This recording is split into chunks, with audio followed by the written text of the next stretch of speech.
Welcome.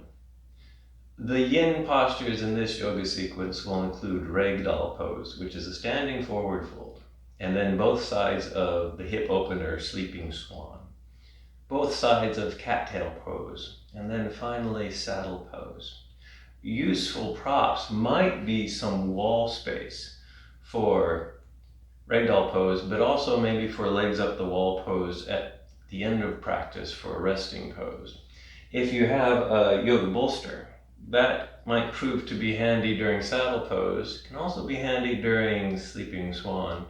If you don't have a yoga bolster, then you can always make do with your own personal constructions of couch cushions or blankets and pillows. Soft padding is always handy to have around to deal with desperate pressure points. The theme for class will be a relatively unknown star named Canopus, which happens to be the second brightest star in the night sky.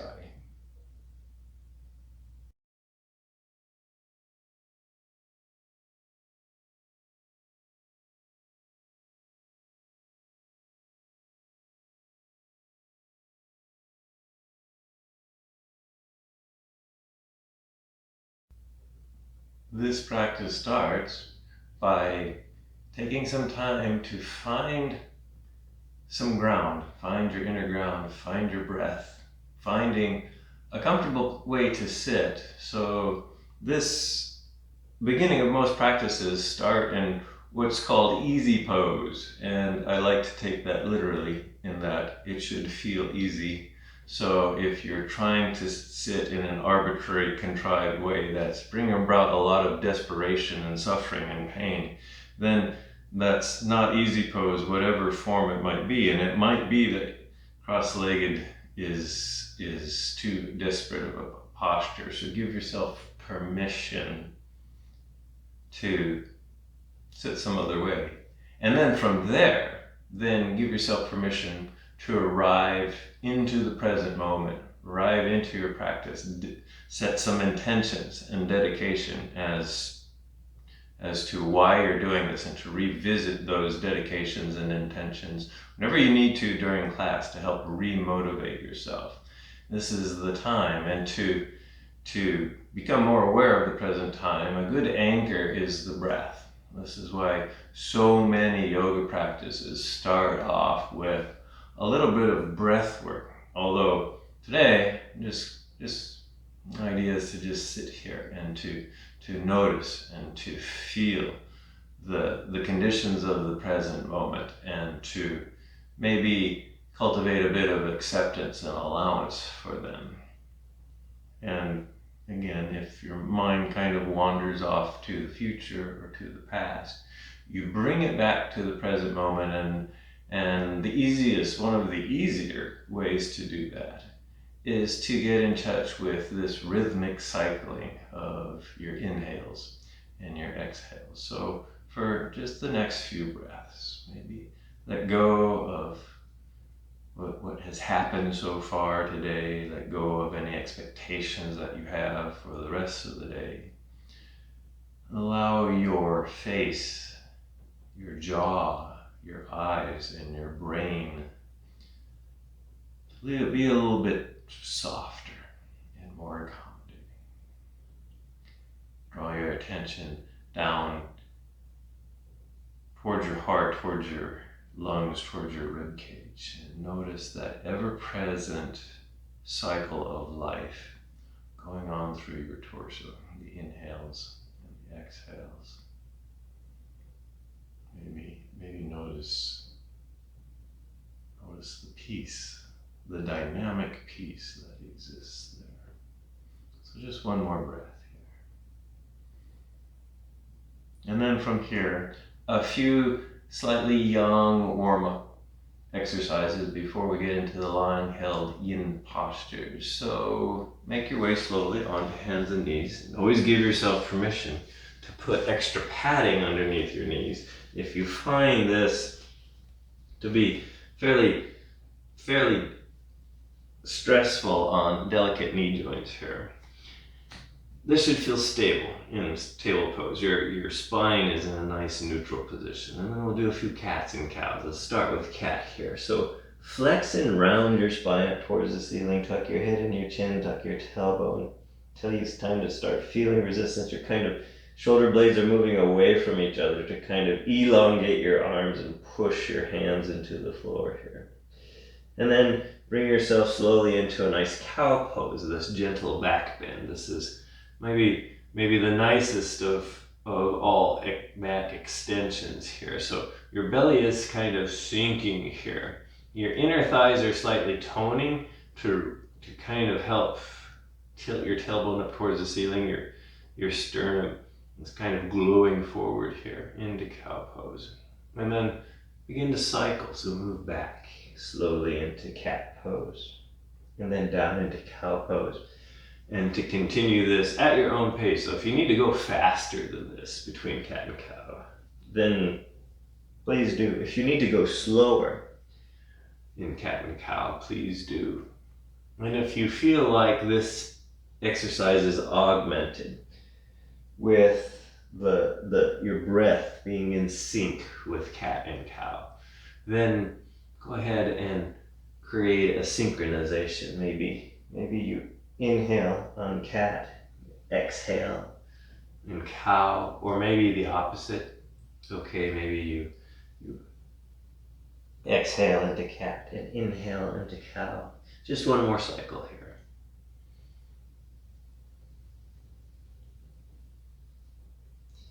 And then after your next cycle, bring yourself back to neutral. We'll move into downward facing dog. Maybe move your hands slightly forward and slightly apart.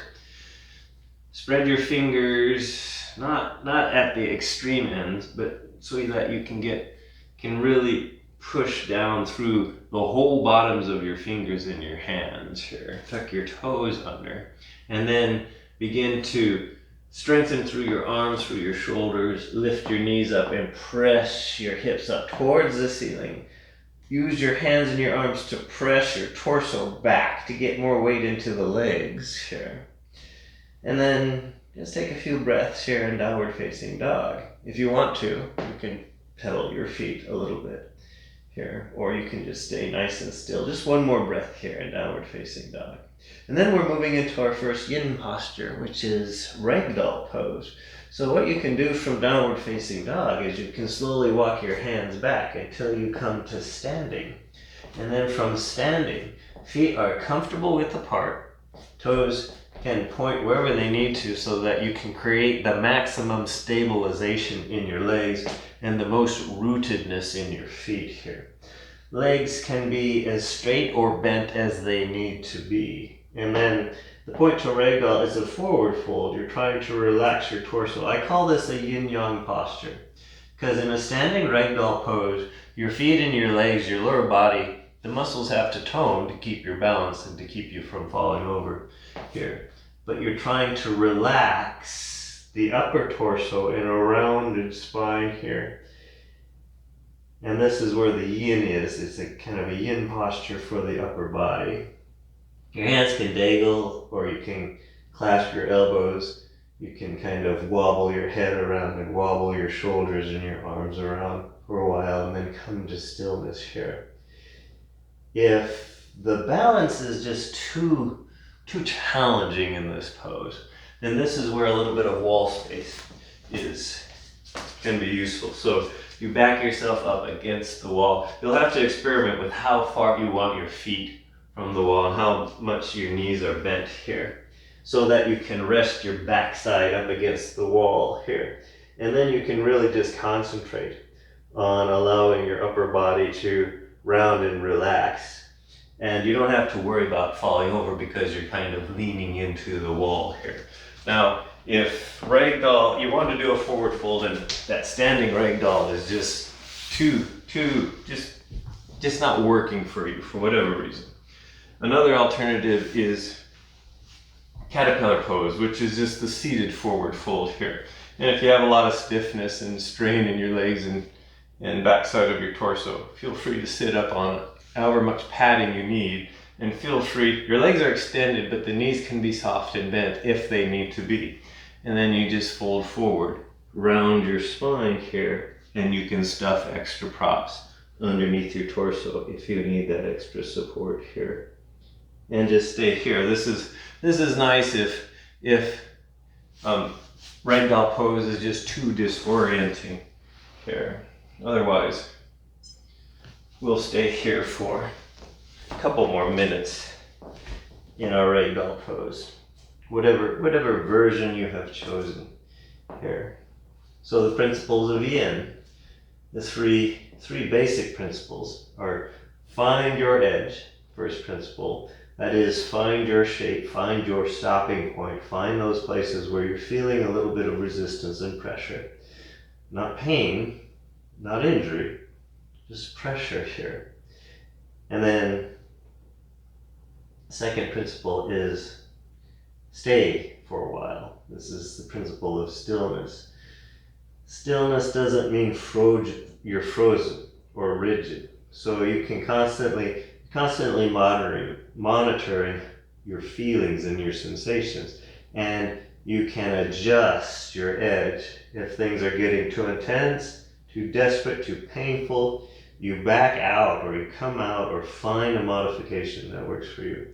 If you're not feeling anything, if you could like take a nap in whatever position you're in because you're so bored, then that means you probably haven't found your stopping point yet. You haven't engaged and discovered that pressure, that stopping point yet. So you allow yourself to go a little bit deeper here. So maybe one more minute here. And then the final one is the time. Is once you've found your appropriate shape, your edge, once you have decided that you will stay still despite the sensations, then you try to stay and just allow time to pass. Physically, we're letting this pressure soak into the connective tissue system, but it also helps you to maintain your mental focus, to continue to notice those sensations.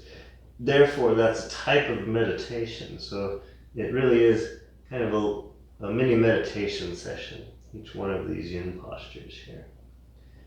So just a couple more breaths here in Ragdoll, and we've spent a goodly amount of time here. So we're coming out. Now, if you're in Ragdoll, what I would suggest is bend your knees deeply, put your hands on the floor, and just come down onto your knees. And the counter pose I'm going to suggest is wide-legged child's pose. So knees come down, and then knees go wide. You can unflex your feet, maybe mat width or even wider.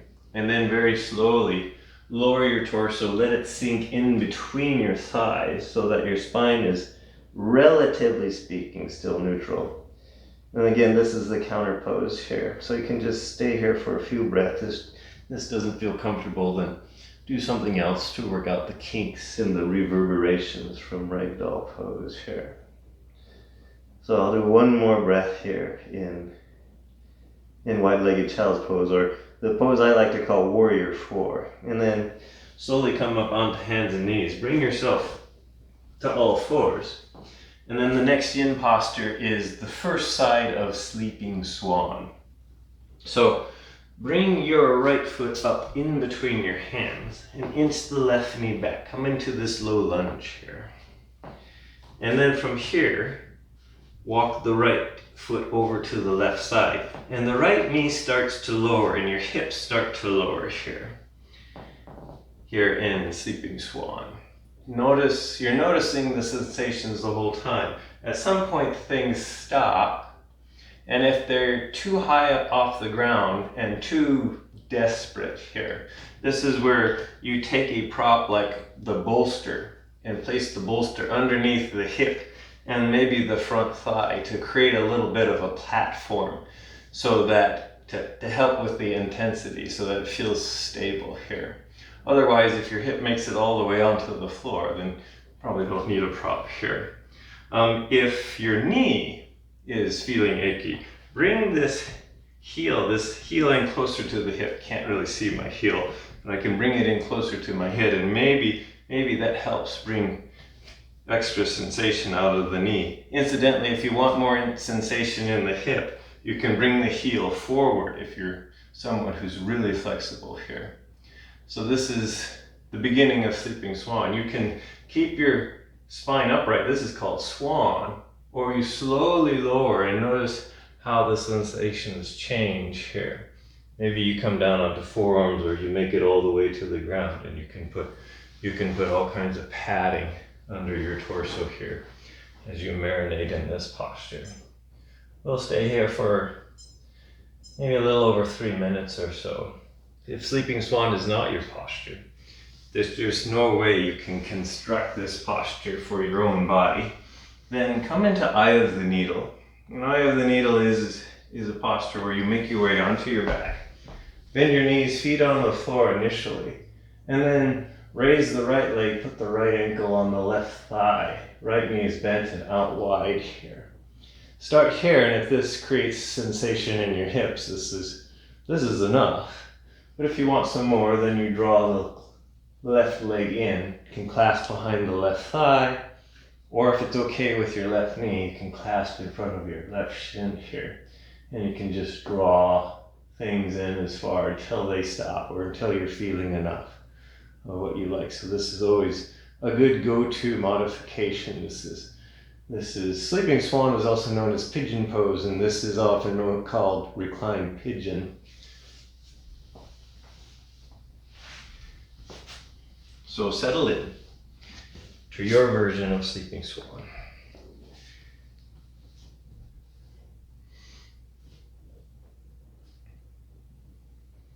So, sticking with this common theme of mine of talking a little bit about the night sky, I thought I'd try to go around and talk a little bit about a lot of the bright objects in the sky that should be obvious if they are up and that you can see. And of course, the brighter stars are generally something that we should get to know, because even if we live in a city with a lot of city lights, we can still see through all those lights and see the brighter stars.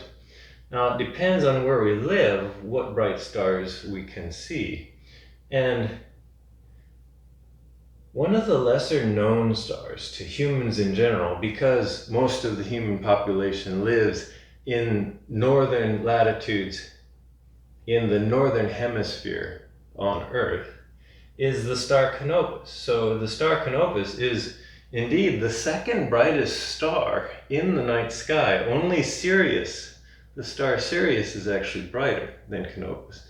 And yet most of us, particularly in the northern hemisphere, never seen or heard of Canopus because it's so far south that only people who live in a very southern latitude, so anyone in the southern hemisphere sees Canopus a lot. It's part of your normal night sky.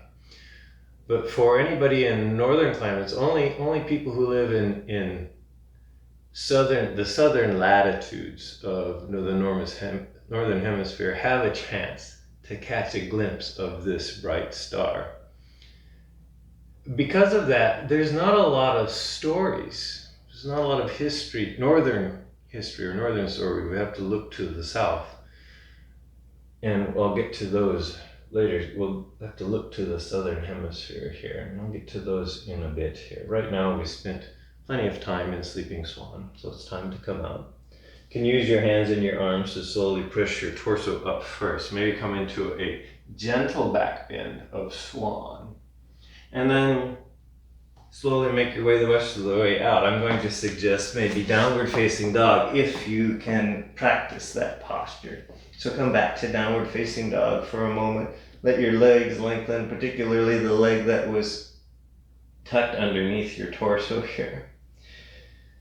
And if you don't like downward facing dog, maybe I will suggest puppy dog pose, which is basically downward facing dog on your knees. And you can get a nice shoulder stretch here, just in this counter pose time when we're kind of working out the kinks. Probably we need to work out the kinks in our hips so we can create a little pressure in our shoulders and get a nice shoulder stretch here for a moment. Otherwise, we're setting up for the other side of Sleeping Swan or Eye of the Needle pose. So from table, this time, The left knee moves up and forward, the right knee back, and again, put as much soft padding as you need under that back leg if you need to.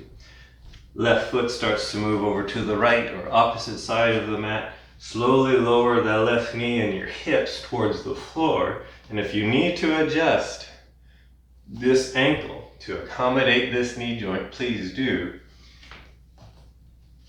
And put whatever support or height of padding you need to do underneath your hips or the front thigh. Can hang out here in swan momentarily just to feel that gentle back bend. And then slowly, so that you don't pass your edge, slowly move your torso down into your version of swan. Again, it could just be on forearms, or you could have a bolster underneath, or you could go all the way down to the ground. And again, if this posture doesn't fit your body, then try eye of the needle on this side here. So we're here for a few more minutes on this side here. So some physical facts about what Canopus really is. Canopus is kind of an interesting star in that it's a very straightforward star. It's a single star.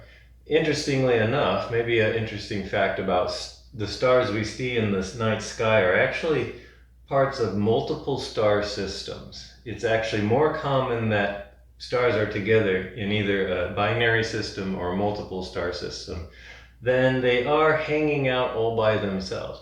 Well, Canopus is actually a star that hangs out all by itself. It has no companions, so it is all by itself in the night sky. Now, Canopus is a bright star, so it's a giant star. It has about 8 times the mass of the sun, so a big star. It's about 71 times the diameter of the sun. It outshines the sun by about 15,000 times, and so it's a giant star. It's considered a giant star. Because it's so massive, it's actually burned up all the hydrogen already in its core, and it's now burning helium, which means it's considered to be an aging, evolved star, even though it's much younger than the sun. Since it's so massive, it's only about 25 million years old. But these massive stars burn through their hydrogen fuel so fast that they evolve and age more quickly. So it's already in a stage that the sun won't be in for another about 5 billion years. It's done with hydrogen. The sun still has a lot of hydrogen left. The Canopus is done with hydrogen. It's burning helium now. And so it's an evolved star. But it's still relatively stable. It's also not a variable star. It's a stable star, and it's bright.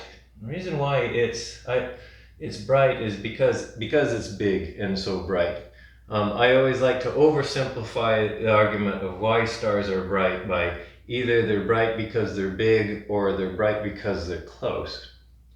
Canopus is an example, which is an oversimplification. Sometimes it's a combination of the two. Canopus is basically bright because it's big and it's brilliant.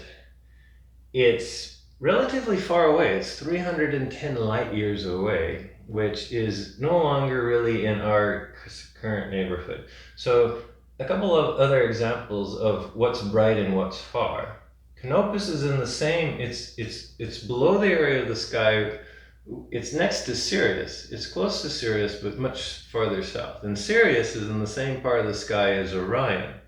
So the 3 belt stars in Orion, which are some of the most well-known stars in the night sky, they are bright stars because they are big and bright. They're very far away. They're 1,000 light years away, but they're so big and bright, that's why we see them easily. Sirius is an example of a star that's close. So Sirius is kind of a small normal star, not much bigger than the sun, but it's nearby. It's like about 10 light years away. So it's in our solar neighborhood, and it's because it's so close that we see it as so bright. Canopus, which is farther south, in our celestial sphere than Sirius. It's bright because it's big. It's not close. It's several hundred light years away here. So that's what Canopus actually is. And as far as I can tell, they haven't found any planets around Canopus, but that could be because Canopus is too bright, and the instruments that scientists use to detect planets are so sensitive that Canopus might just burn out those instruments, and so astronomers just don't point their sensitive instruments towards Canopus or any other bright star like Sirius, because the scientific instruments nowadays are so sensitive that they can't observe the brightest stars anymore. We're ready to come out of this posture, so bring yourself up into Swan Pose, this gentle back bend, and then slowly bring yourself out however you would like. I'm coming out into downward facing dog, but you might have a different posture that you want to work yourself out of here. So a little bit of reverberation here. And then a good counter pose for this is deer pose. Now, deer pose can be a yin posture, but we can use it as a counter pose here. So for deer pose, come to seated, legs out in front. And then from here, take your right knee, bend your right knee and bring your right heel on the outside of your right hip. Right knee goes out wide. Bend your left leg and bring the left heel on the inside of the leg here. So this is deer pose here.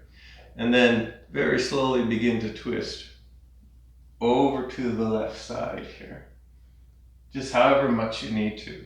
Maybe stay for a breath or two. Bring yourself back, and then we do the other side of deer pose. So the first thing to do is bring your legs out in front, and then bend your left knee again, bring the left heel on the outside of the left hip. Left knee is out wide. Bring the right knee, bring the right heel in towards the center of the hip. Maybe sit up tall for a moment, and then gently twist over to the right, to the opposite side. Maybe hold this for a breath or two. There's an internal rotation going on in deer pose. That's a nice opposite of the external rotation in Sleeping Swan here. Bring yourself back to center. And then we'll move on to the next posture, next posture is called Cattail Pose. So you'll make your way onto your back, legs extended out long.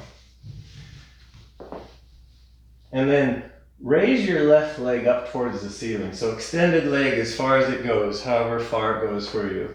And then lower that left leg over to the right until the left foot touches down. And then inch yourself onto your right side. So extend your right arm, maybe rest your head in your right forearm here. This is the beginning of Cattail Pose. So we do this in stages to find out what works best for you. Maybe this is enough for you, so you stay here. I call this stage number 1. Stage number 2 is you bend the right knee, bring the right foot in, and see if you can clasp your right foot with your left hand here. Maybe this is enough. By the way, you don't have to clasp the foot. You can just kind of fake it, or you can get a strap if you really, really want to clasp the foot. Stage number 3 is to release your head and roll your left shoulder back towards the floor. If you're really flexible, maybe it makes it towards the floor. Make it onto the floor, but it doesn't have to. You're just kind of rolling it back until it stops. And usually for a few of us, this is our edge. It's like, okay, you can't go anymore. So this is where you stay. I will just stay here for a little bit less time. We'll just stay here for 2 minutes on the side or so. So notice your breath. Notice the sensations here. Like I said, Canopus is a star that can be seen most easily from the southern hemisphere, but it does show up in the southern latitudes of the northern hemisphere. Can't see it at all if you live in latitude. So if you're someone who lives in the northern latitudes of the northern hemisphere, then this is a star that you just simply cannot see because it'll never rise above the horizon. If you live in the southern part of the northern hemisphere, Canopus will rise for a short time right above the southern horizon for a while, and then it'll set. It's very elusive, but it's so bright that if it does rise, you might be able to see it. You might actually mistake it for an airplane or something because it seems to be close to the horizon. Indeed, the word Canopus is actually a white star. So for all intents and purposes, its color is white. But since it was seen in the early days mostly by northerners who only saw it near the southern hemisphere, it always looked yellow or reddish to them because of the coloration due to atmospheric effects. Its name, Canopus, actually means golden earth, and the term golden refers to this yellowing or reddening of the light from Canopus. But if you live in the southern hemisphere and you look at this bright star when it's very close overhead, which it is in the southern hemisphere, it of course looks very white. Isn't because you're looking at it through much less atmosphere here. So just a couple more breaths here on this side of Cattail. When you're ready, release the foot if you still have the foot clasped. Bend the top knee just to make it easier to unroll from Cattail, and then unroll. And then as you unroll, you can notice the stiffness and the reverberation. My suggestion for a counter pose is just to draw your knees into your chest, give your knees a nice hug, and rock from side to side here. Otherwise, set up for the other side of Cattail pose. So for the other side, you'll start out again comfortably lying on the floor, legs extended out. Now it's the right leg that lifts up towards the ceiling. Lower the right leg over to the opposite side. Inch yourself onto your left side. And you can stay here in stage number 1 of Cattail.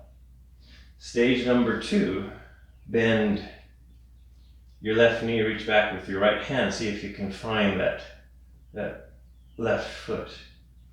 Stage number 3 is to release your head, your neck, your upper shoulders, and roll back towards the right to create a mini back bend here.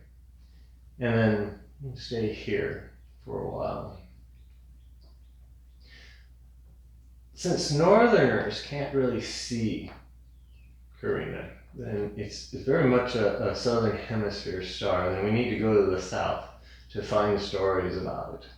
If we go to the African country of Botswana, the native people, some of the native tribes there, use Carina as a signal for a cold, windy season. So when it started to rise, they realized that it was going to get windier, it was going to get colder, and the leaves would fall off of the trees here.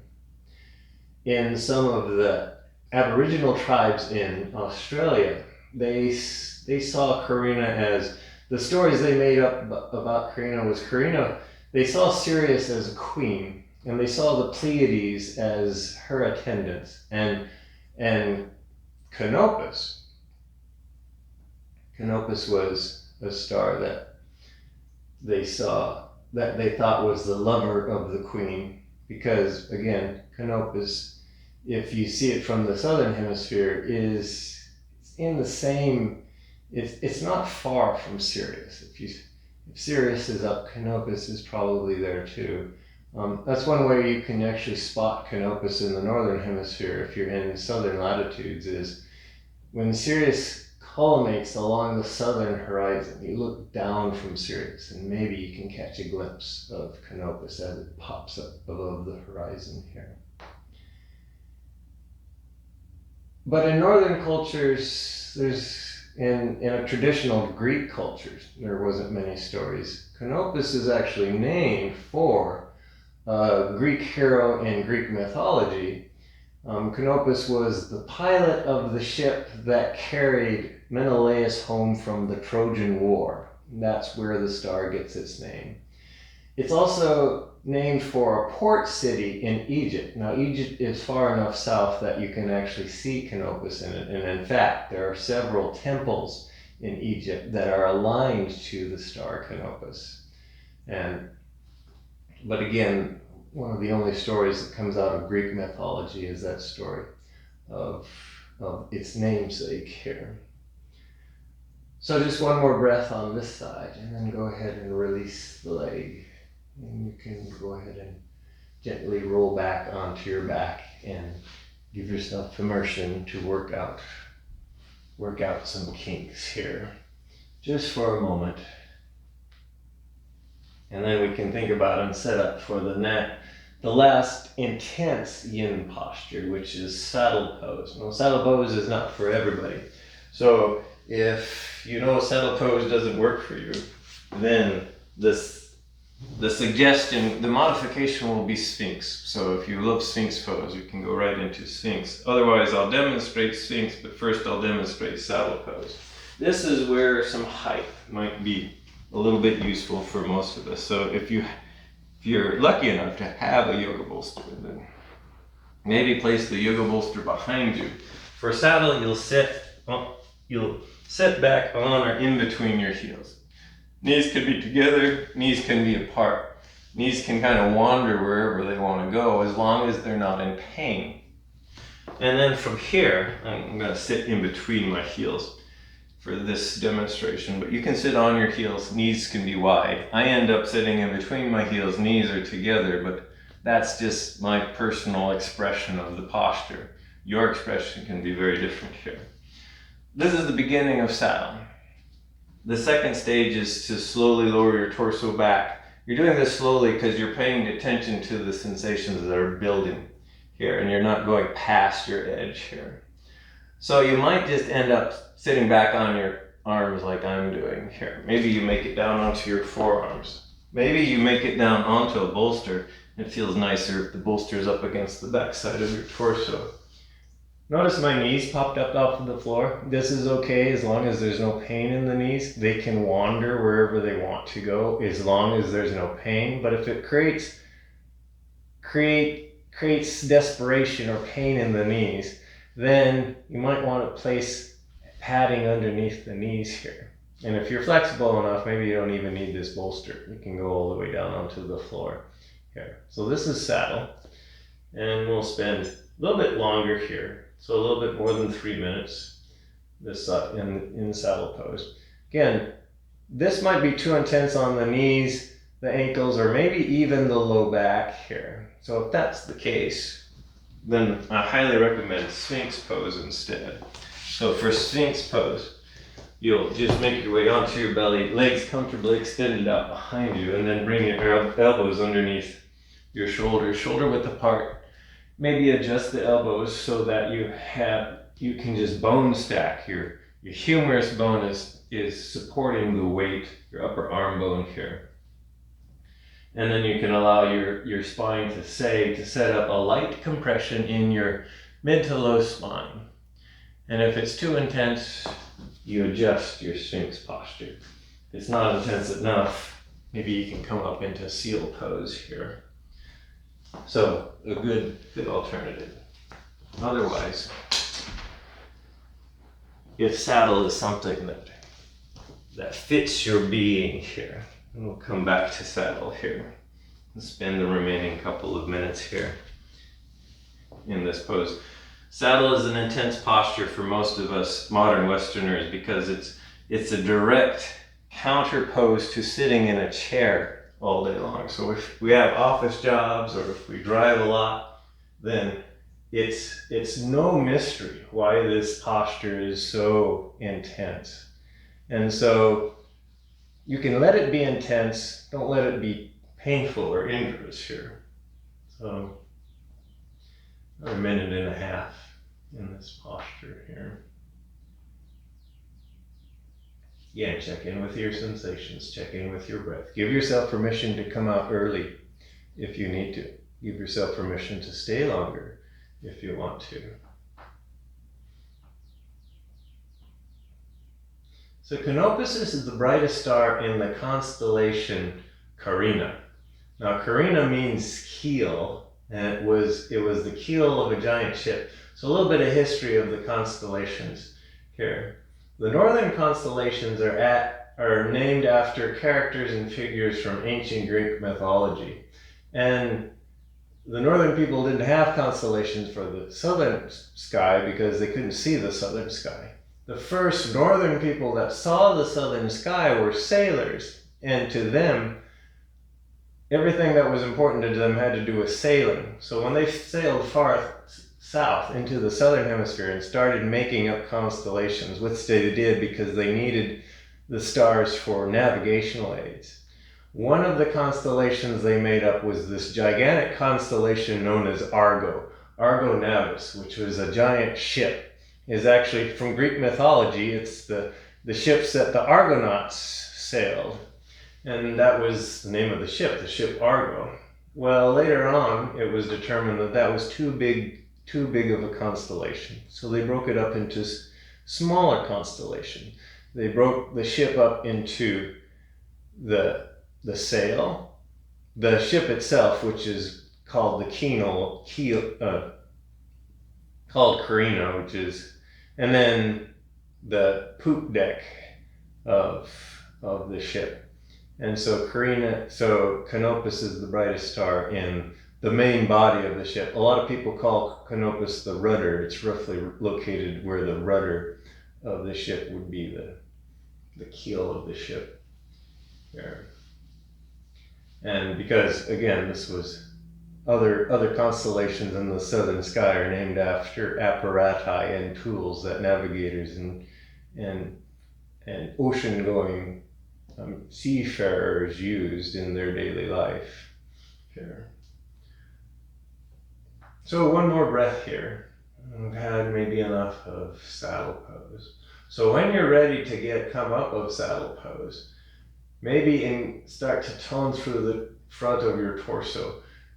Place your hands and arms into the ground and use your hands, your arms, and the muscles in the front of your torso to slowly, however you can do this, bring yourself up. There is kind of no graceful way to come out of saddle after you've spent a bit of time here. Unless, of course, you're ultra flexible, but we won't go into the minutia here. And then slowly come out, slowly reverberate. So your knees were deeply flexed. Probably a nice counter pose is to unflex the knees. You can do this gently, one knee at a time. Or you can do this in a yang way by doing a forearm plank. So make your way down onto your forearms and hands and knees, and then tuck your toes under. Lift one knee up and the other knee up, and come into just a forearm plank. This is a deeply yang posture. To keep this stable, muscles need to be engaged here.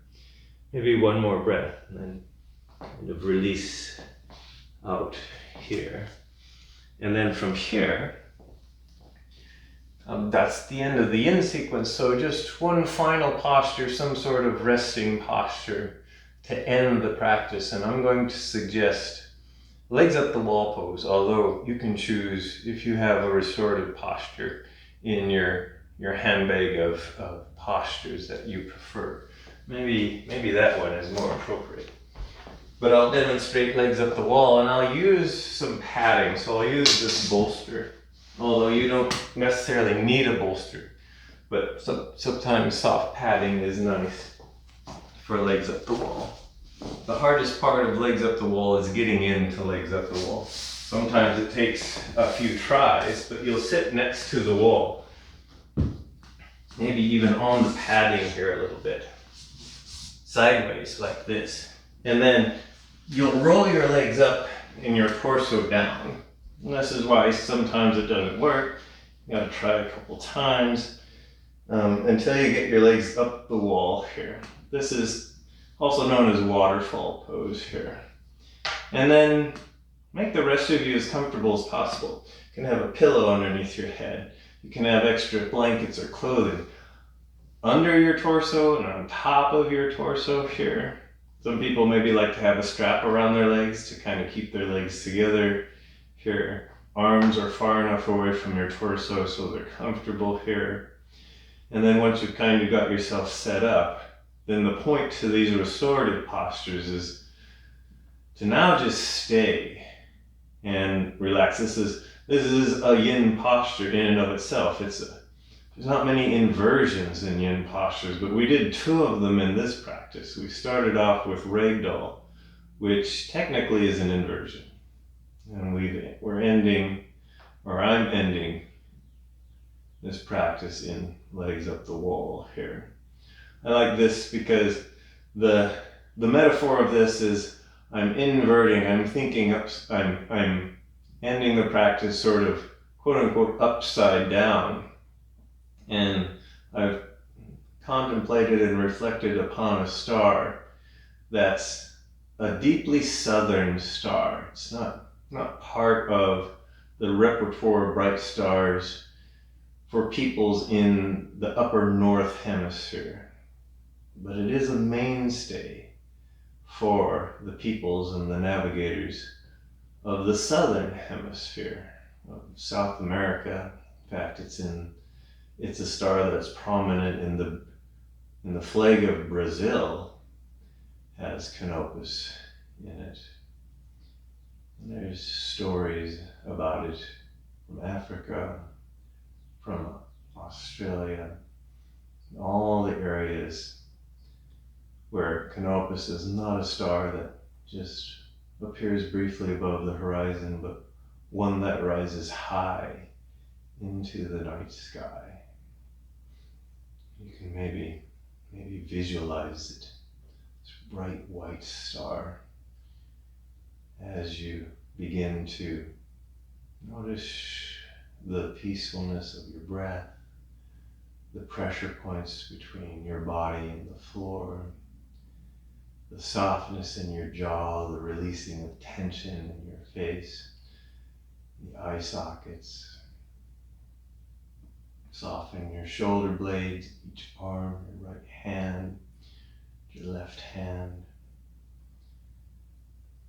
Allow your breath to continue to soften your rib cage and your abdomen, your hips, thighs, knees, calves, ankles, heels, soles, toes of your feet, all of your toes.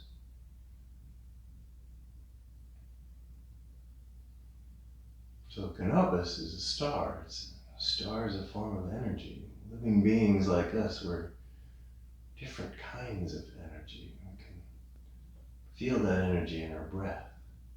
We can feel that energy in our circulation. We can feel the energy in the warmth of our skin and through the firing of neurons in our nervous system.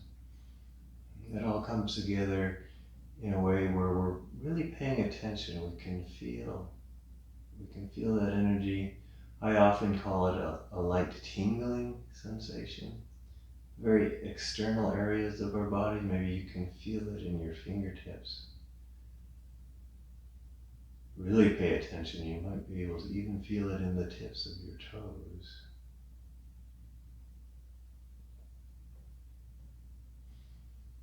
So it's time to release. It's time to relax and to surrender your true self, your complete body-mind, 100%, for a few breaths here.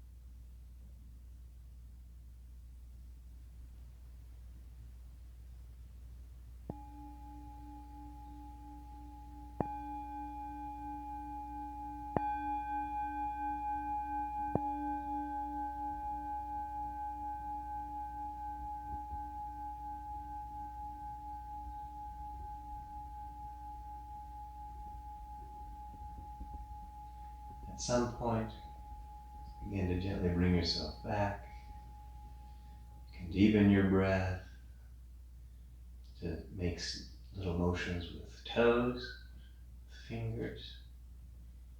Maybe a little bit more motion with feet, with hands, maybe legs, arms. If you're in legs up the wall pose, maybe gently bend your knees, place your feet gently against the wall, and then you can gently, with control, roll over to one side.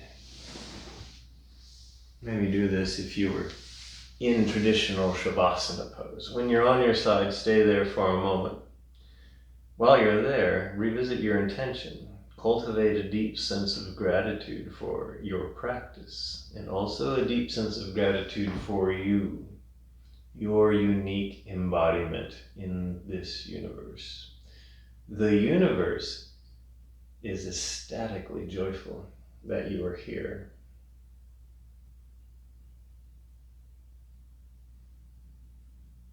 And then when you're ready, bring yourself up to seated. When you get there,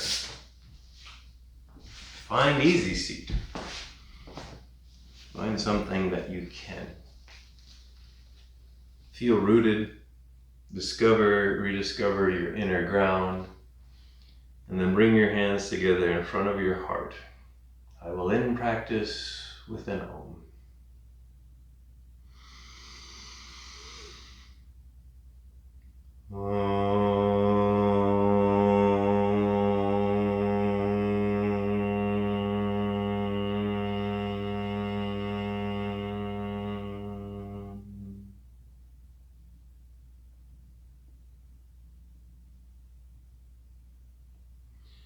The inner starlight in me honors the inner starlight in you. Namaste.